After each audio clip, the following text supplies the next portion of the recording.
नमस्कार प्रिय विद्यार्थियों, REET revision classes crash course चल रहा है यूट्यूब चैनल पे।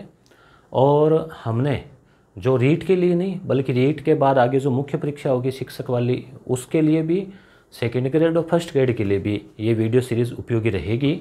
जैसे शिक्षण विधियाँ, रीट के अब तक आए हुए क्वेश्चन हम देख रहे हैं।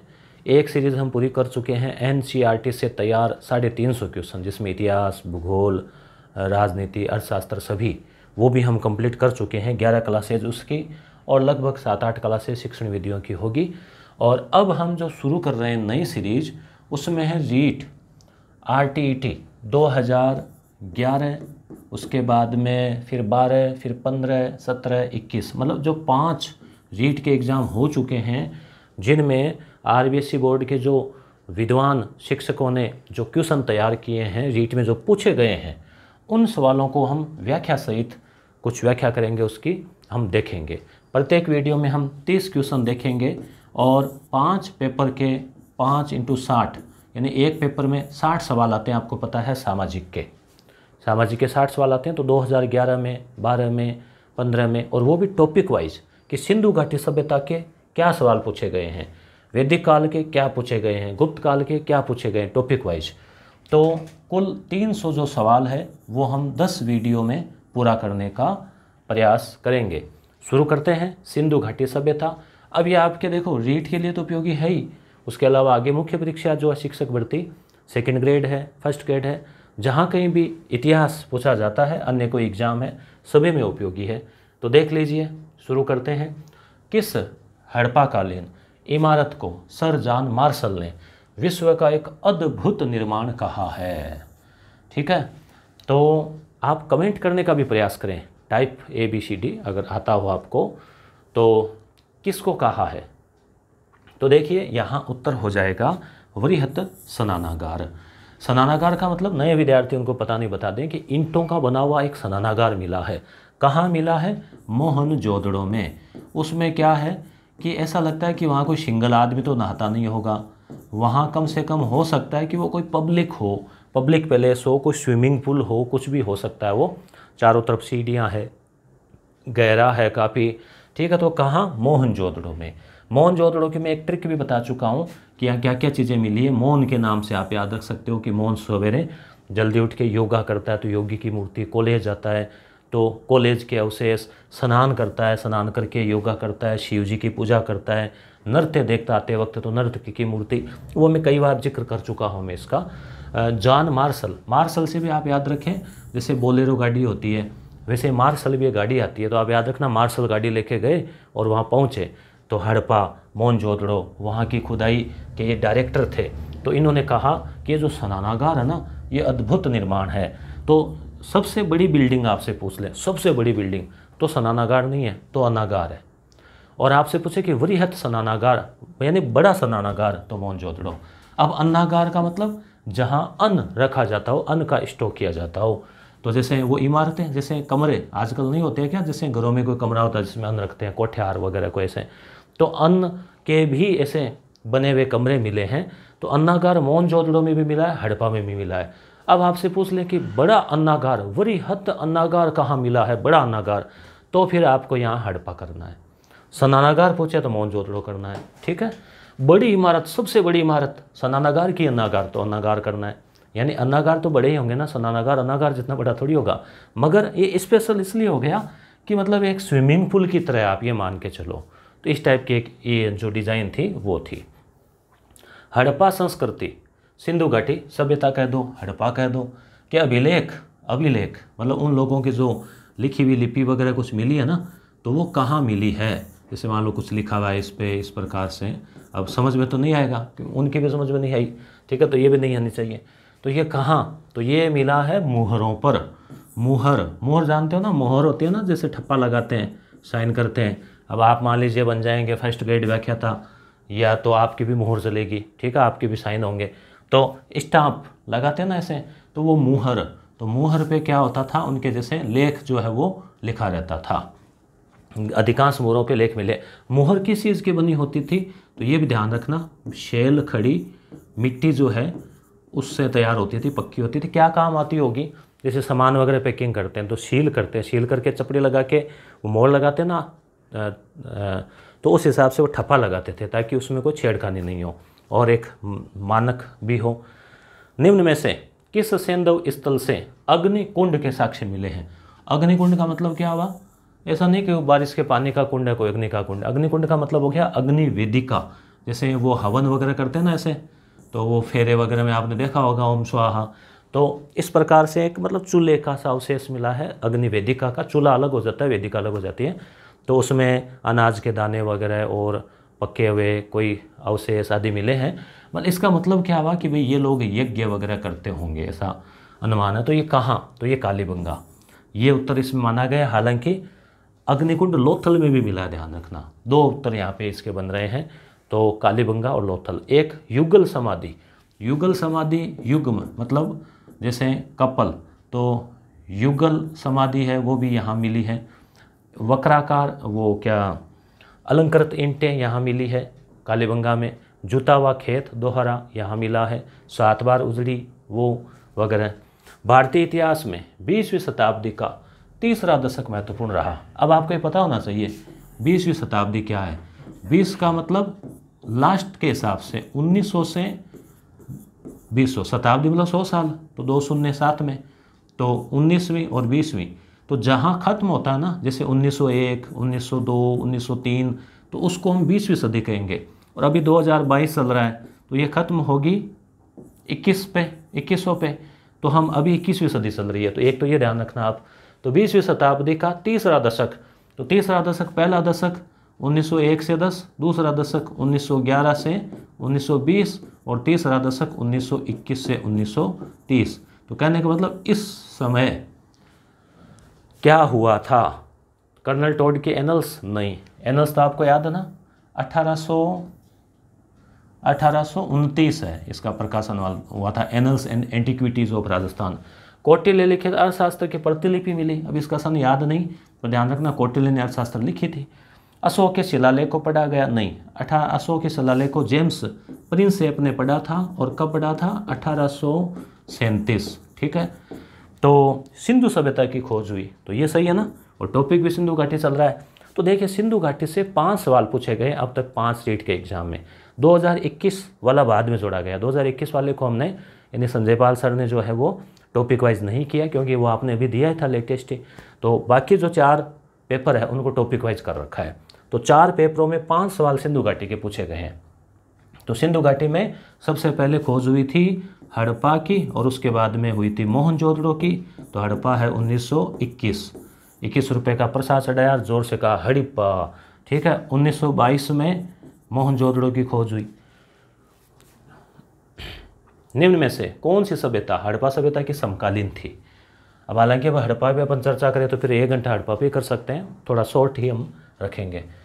हड़प्पा सभ्यता की समकालीन मतलब एक तरफ हड़प्पा चल रही है अपने यहाँ पे, ठीक है, और उसके साथ में उधर वो भी चल रही है। तो यूनान, मिस्र, रोम मिट गए सारे जहाँ से कुछ हस्ती है कि मिट्टी नहीं हमारी सारे जहाँ से अच्छा हिंदुस्तान हमारा आपने पढ़ा होगा वो। तो यहाँ पे होगा मिस्र। मिस्र की जो सभ्यता है, मिस्र की सभ्यता, मिस्र जो देश है वो और ये हड़प्पा ये समकालीन थी। और यहाँ की मुहरें वहाँ मिली है, वहाँ के कुछ बर्तन वगैरह यहाँ मिले हैं। तो कैसे गए? उड़ के तो गए नहीं, व्यापार से गए। तो इसका मतलब ये हुआ कि इनका आपस में व्यापारिक संबंध थे। और ये जो लोग हैं ये सिंधु वालों को मेलुहा कहते थे, वो अपनी भाषा में मेलुहा।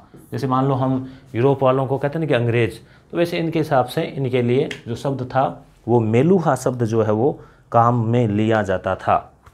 ठीक है। तो ये 5 सवाल आ गए किसके? सिंधु घाटी के। अब आप कहेंगे ये PDF कहाँ मिलेगी? तो ये जो 30 क्वेश्चन मैं आज लेके आया हूँ इसकी PDF टेलीग्राम चैनल पे मिलेंगी। उसका लिंक कहाँ मिलेगा? वीडियो के नीचे डिस्क्रिप्शन में, तो उसको आप ज्वाइन कर लेना। तो वहाँ ये 30, और आपको कहेंगे भाई ये कंप्लीट PDF कहाँ मिलेगी जिसमें 300 सवाल है? तो ऐसे तो एक एक सवाल तो देखो यहाँ बड़ा करना पड़ता है, नहीं तो फिर आपको दिखेगा नहीं। और वो जो है कंप्लीट PDF इसको आप प्रिंट करवाएंगे तो इस प्रकार से आप प्रिंट ले पाएंगे। जैसे देखिए 2 कॉलम बना रखे हैं इधर और इधर, उत्तर हाईलाइट किया हुआ इस प्रकार से आपको दिख रहा होगा। तो इस प्रकार से जो है आप चाहते हैं कि ये प्रिंट आउट हो तो ये है, कितने पेजेज है इसमें, मेरे ख्याल से 10 एक पेज होंगे, 10 दूनी 20। तो आप इसका प्रिंट भी ले सकते हो। कहाँ से, तो वो यस गुरु एप्लीकेशन पे कोर्स है 95 का रीड के लिए। उसमें ओल्ड पेपर हमने हिंदी, संस्कृत, ये सामाजिक, इन सब के साइको, इन सब के टॉपिक वाइज करके दे रखे हैं। उसके अलावा NCERT नोट्स वगैरह। ठीक है, हर वीडियो में मुझे इसलिए बताना पड़ता है कि नए विद्यार्थी जो है वो हर बार जुड़ते हैं और फिर कहते हैं कि पहले नहीं बताया। अब देखो वैदिक संस्कृति, वैदिक संस्कृति से क्या आया है, गीता। हालांकि गीता का टॉपिक महाकाव्य काल का है, पर फिर भी जैसे क्योंकि इसमें वेदों का दे रखा है। तो गीता क्या है, महाभारत का एक भाग है, भीष्म पर्व में इसका वर्णन है। निम्न में से कौन सा कथन असत्य है?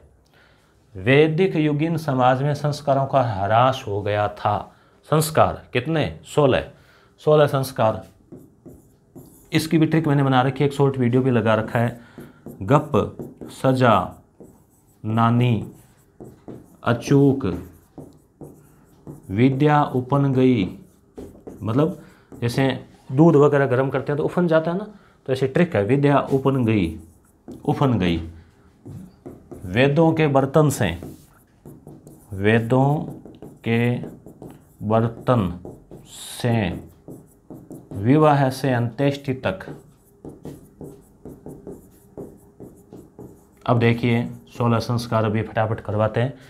गर्भाधान, पुंसवन, सीमंतोन्नयन, ये तो है जन्म से पहले की जात कर्म, नामकरण, निष्कर्मण, अन्नप्राशन, चूड़ाकर्म, कर्णभेद, विद्यारंभ, उपनयन। ये बाद के वेदारंभ, बर्तन वाला अपवर्तन वो लौटना और वो स्नातक करके, और विवाह और विवाह के बाद में अंत्येष्टि।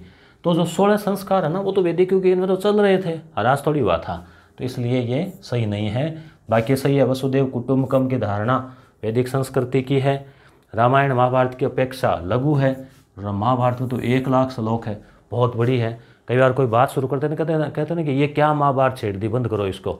मतलब एक लंबी कथा है, कोई अंत नहीं है इस हिसाब से।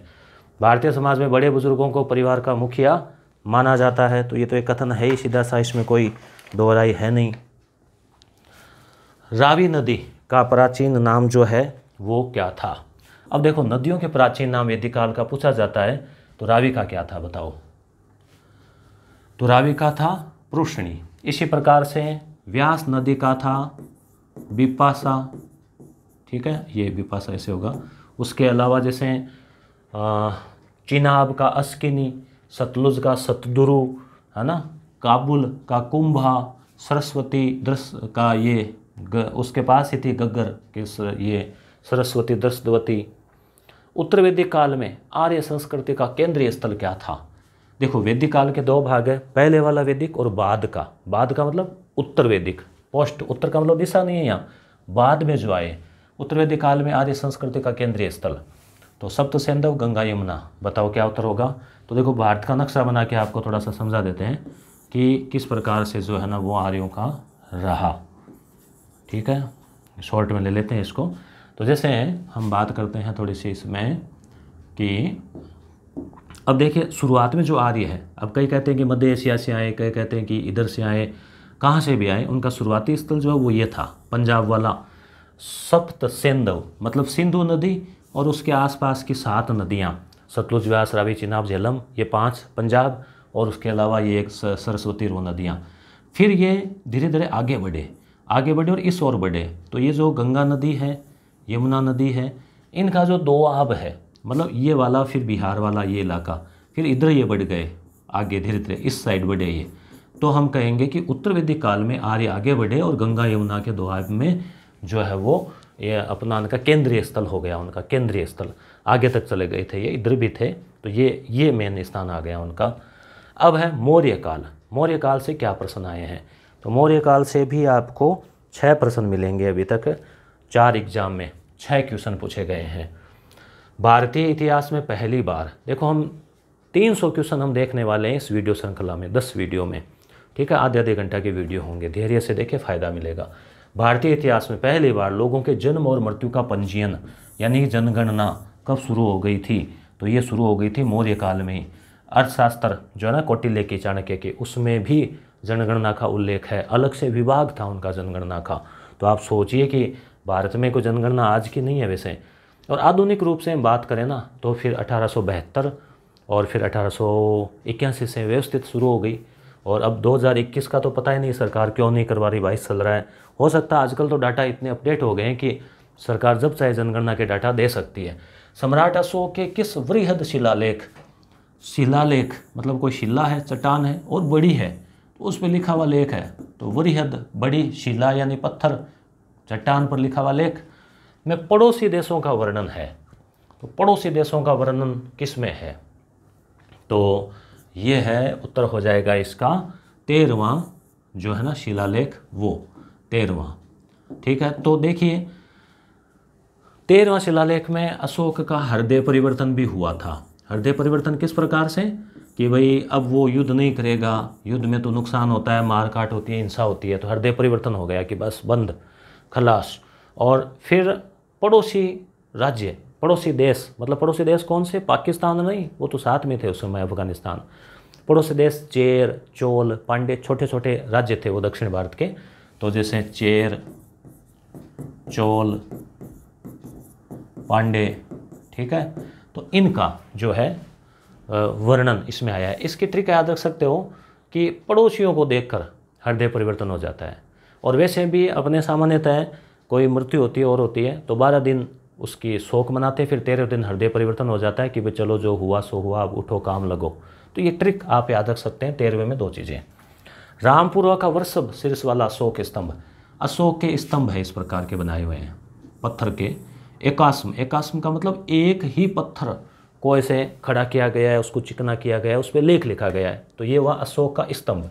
अब ये ऊपर से ऐसे सीधा नहीं है, डिज़ाइन है, किसी पे शेर है तीनों चारों ओर मुँह करके, किसी पे बेल है। तो रामपुरवा में जो है उसके ऊपर यहाँ बेल है, बेल, तो वृषभ यानी बेल, तो बेल शीर्ष वाला अशोक स्तंभ कहाँ है? रामपुरवा। तो ये भी क्वेश्चन बनता है कि रामपुरवा में क्या था कि भी वृषभ था, बेल था। ठीक है, ये कहाँ? तो रामपुरवा कहाँ है?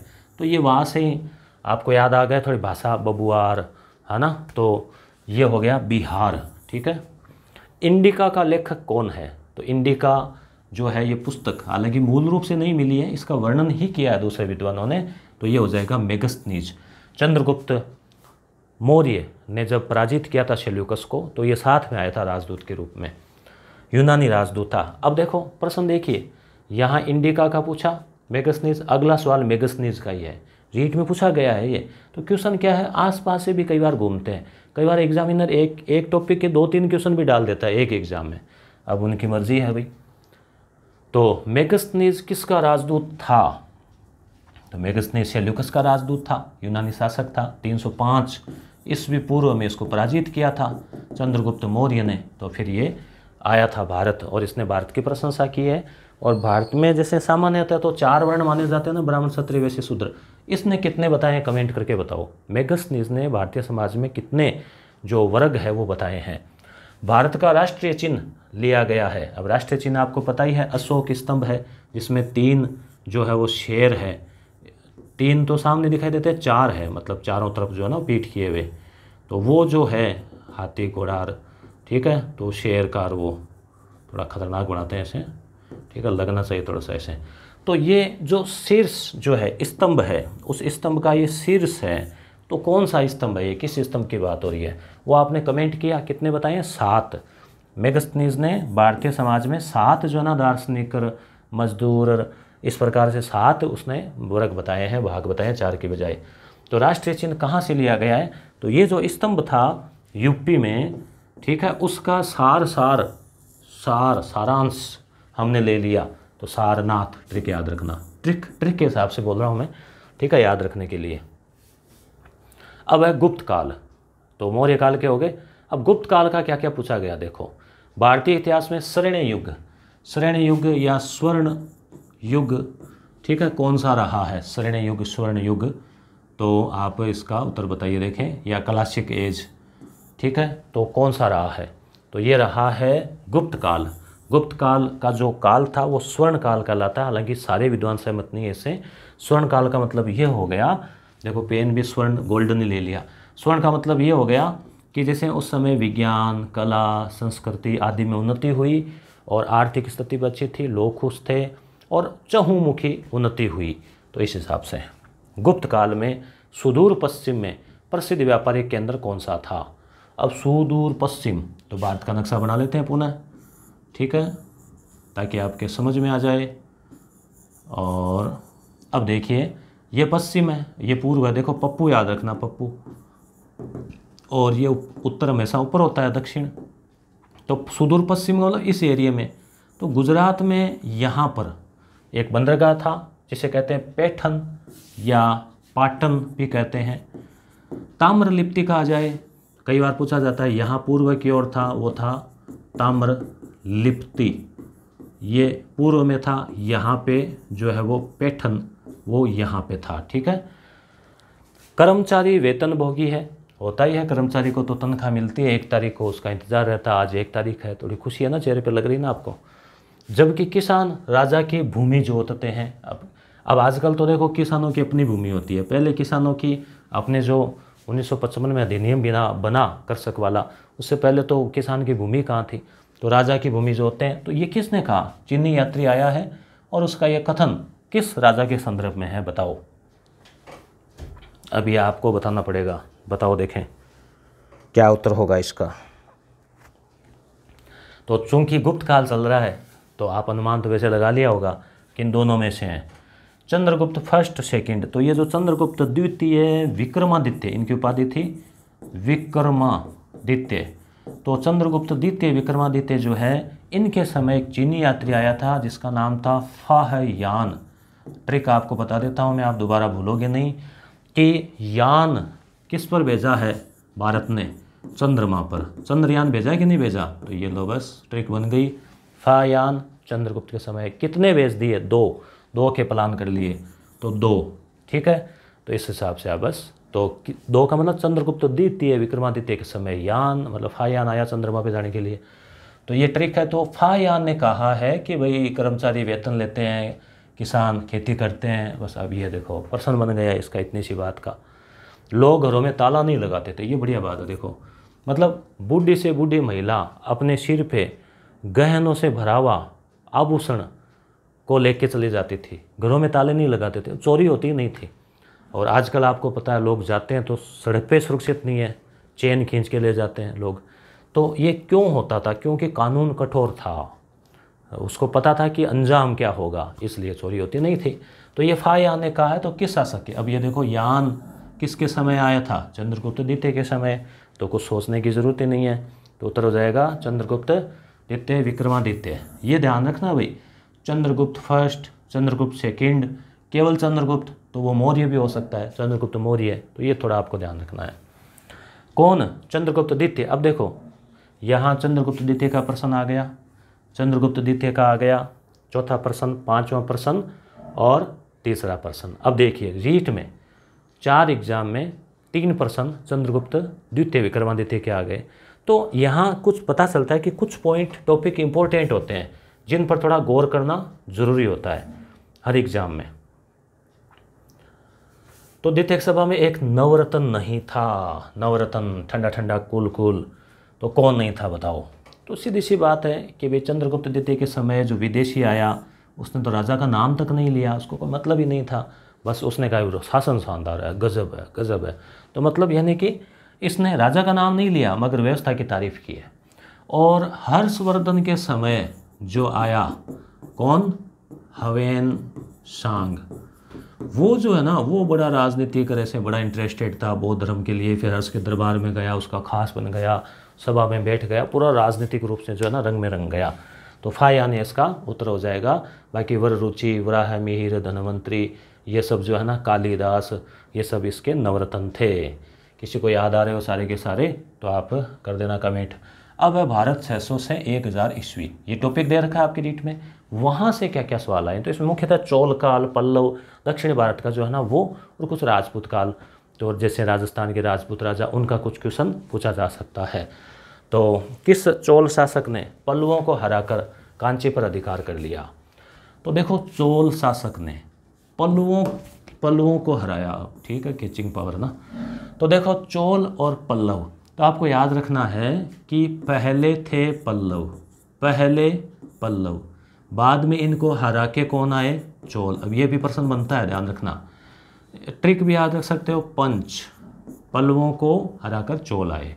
और कहाँ पर आए? कांची, दक्षिण में है कांचीपुरम, कांची तमिलनाडु, तो कांची में।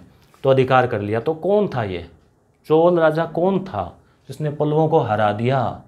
तो वो था आदित्य, सूर्य के समान, आदित्य प्रथम। ठीक है, अब इनको थोड़ा बहुत आप ट्रिक से ऐसे जोड़ के याद रख पाओगे।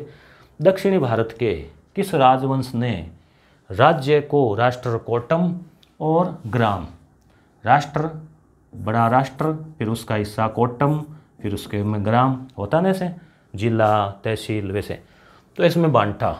तो कौन थे यहाँ पे बताइए? तो इसका उत्तर हो जाएगा पल्लव। ठीक है, पल्लवों के बारे में। अब देखो ऊपर वाले में पल्लव का ही आया था, तो इस प्रकार से चोलों के समय भी ये था, पर उनके समय विभाजन में जैसे कोट्टम के बाद में वो उससे पहले राष्ट्र, फिर मंडलम, फिर कोट्टम, फिर कुर्रम और फिर ग्राम, इस प्रकार से था।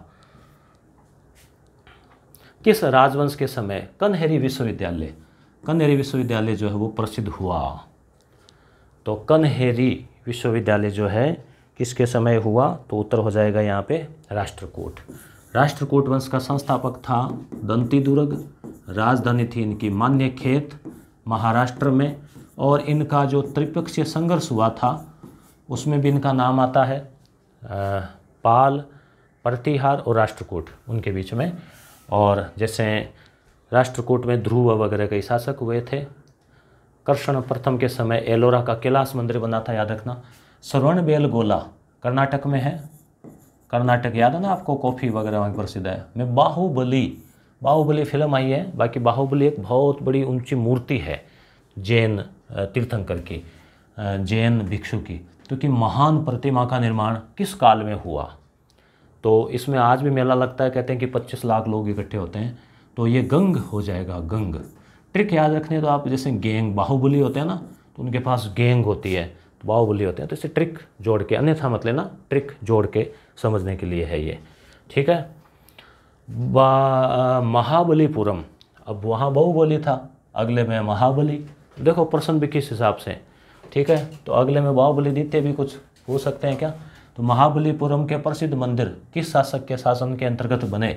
तो महाबलीपुरम में मंदिर है जो कि पहाड़ियों को काट के बनाए गए हैं और रथ के आकार के मंदिर बनाए गए हैं, तो रथ मंदिर वगैरह, तो वो हो जाएगा पल्लव, जिसमें महेंद्र वर्मन, नरसिंह वर्मन, इस प्रकार के शासकों के नाम आते हैं और उनके समय जो है इसका निर्माण हुआ था। वर्मन इसमें लगभग नाम आते हैं।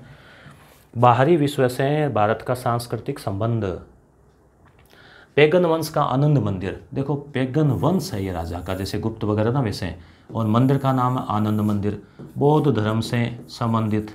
तो ये कहाँ?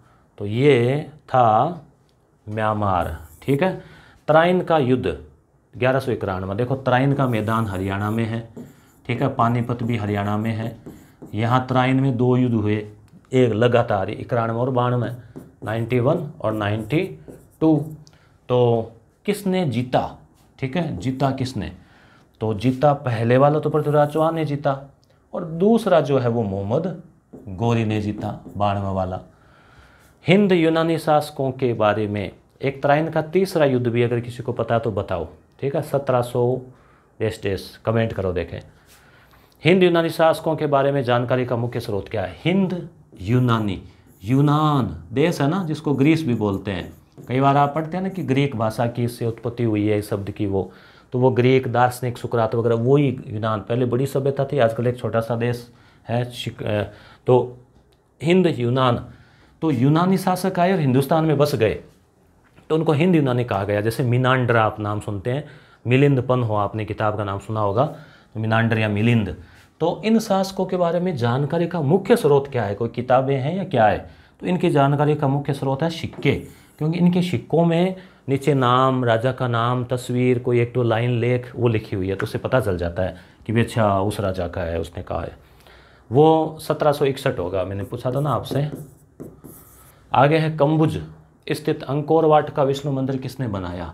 देखो कंबुज ये वृहत्तर भारत की स्थिति है। अंकोर वाट विष्णु जी का मंदिर। यहाँ से प्रश्न बन सकता है कि अंकोर वाट किस देवता को समर्पित है, विष्णु को, किसने बनाया। तो इसकी एक ट्रिक है, देखो कंबुज, ये इस मैं को यहाँ बिंदी में बदल दो और अंकोर वाट। तो इसको याद रखने के लिए देखो यहाँ भी बिंदी है, यहाँ भी बिंदी है, तो कंबुज अंकोर वाट। ठीक है, तो अंकोर वाट जो है इसमें दो बिंदियाँ आ गई ना, तो द्वितीय है, तो सूर्य वर्मा द्वितीय। ठीक है, इन्होंने बनाया। अब ये क्वेश्चन 1-2 एग्जाम में और में भी पूछा गया है। कौन से फ्रांसीसी यात्री ने 6 बार भारत की यात्रा की। बड़ो मतलब इसको यात्रा को क्या बोलते हैं, ट्रेवल। तो ट्रेवल का बड़ा शौक था इसको। तो ऑप्शन देख लो, पकड़ लो ट्रिक से, क्या होगा, हो जाएगा उत्तर। इसका उत्तर हो जाएगा ट्रेवल, ट्रेवेनियर। यात्रा का शौक था, 6 बार कर ली, फ्रांस से आया था, बार बार आ गया, बार बार कहने का हिल गयो तो आनो। ठीक है, तो अब इस प्रकार से ये हमने इसके 30 क्वेश्चन देख लिए। और इसी प्रकार से अभी जैसे इतिहास है ना, तो इतिहास के अभी बाकी है, भक्ति, सूफी वगैरह। फिर इतिहास के बाद में शुरू हो जाएगा राजनीति, भूगोल, अर्थशास्त्र के, तो वो सब जो हम क्वेश्चन देखेंगे। तो इस प्रकार से कुल 300 क्वेश्चन की सीरीज़ है। कैसी लगी आपको कमेंट करके ज़रूर बताएं कि ये रिवीजन में आपके लिए मददगार होगी क्या। और इसकी PDF आपको चाहिए तो आपको करना क्या है, ये जो PDF आपको मिल रही है टेलीग्राम पे, उस पर आप टच करना, चाहे आप यहाँ टच कर लेना या फिर इसे 1 नंबर पे टच करना। और रीट का जो हमारा कंप्लीट जो मैटर है आपके लिए बहुत ही उपयोगी, जो आगे रीट मुख्य परीक्षा में भी काम आएगा। और हम क्या करते हैं, PDF डाउनलोड करके आपके हवाले कर देते हैं। किसने पूछा कि सर ये कब तक है कोर्स की वैलिडिटी, तो हमने कहा भी आपके मोबाइल में PDF है, जब तक आप सुरक्षित रखो तब तक। या तो प्रिंट करवा लो, लगता है प्रिंट के पैसे ज़्यादा लग रहे हैं तो फिर नोट कर लो, जैसे भी आपको ठीक लगे। अब हमने ऑनलाइन माध्यम से आप तक पहुंचा दिया और आपके हवाले जो है ना वो कर दिया है। ठीक है, तो मिलते हैं अगले वीडियो में। धन्यवाद।